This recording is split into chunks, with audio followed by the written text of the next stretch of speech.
বিসমিল্লাহির রহমানির রহিম।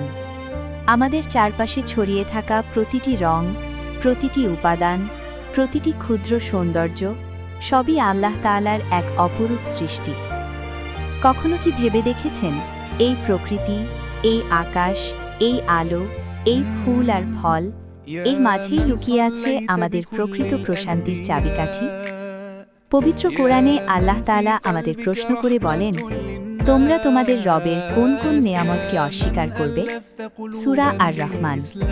একবার মন দিয়ে দেখুন, এই সাধারণ ফল আর ফুল থেকে কিভাবে রঙের নির্যাস বের করা হচ্ছে। নীরব ধৈর্য, সময় আর পরিশ্রমে অদৃশ্য রং ধীরে ধীরে দৃশ্যমান হয়ে ওঠে। ঠিক তেমনি আমাদের জীবনও। জীবন সুন্দর হয় হঠাৎ করে নয়, বরং ধৈর্য, কষ্ট আর বিশ্বাসের মধ্য দিয়েই তার আসল রং প্রকাশ পায়। প্রতিটি কঠিন পরিস্থিতির আড়ালেই আল্লাহ লুকিয়ে রেখেছেন এক অদ্ভুত সৌন্দর্য। আমরা যখন তার দেয়া নেয়ামতগুলোকে নিজের হাতে যত্ন করে সাজিয়ে তুলি, তখনই অন্তরে নেমে আসে এক গভীর প্রশান্তি। জীবনটা অনেকটাই বরফখণ্ডের মতো। সময় গেলে তা গলে যাবে, রয়ে যাবে না কিছুই। কিন্তু আপনি যদি আপনার ভালো কাজ, সুন্দর চরিত্র আর সদিচ্ছার রং এই জীবনের সাথে মিশিয়ে দিতে পারেন, তাহলেই তা পরকালের জন্য হয়ে উঠবে এক দৃষ্টিনন্দন সার্থকতা।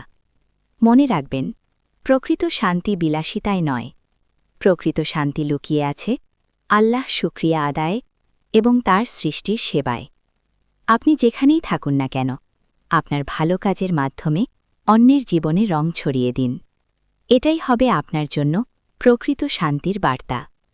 আল্লাহ আমাদের সবাইকে তার নেয়ামতগুলো বোঝার, কৃতজ্ঞতা প্রকাশ করার এবং সেই অনুযায়ী জীবন গড়ার তৌফিক দান করুন।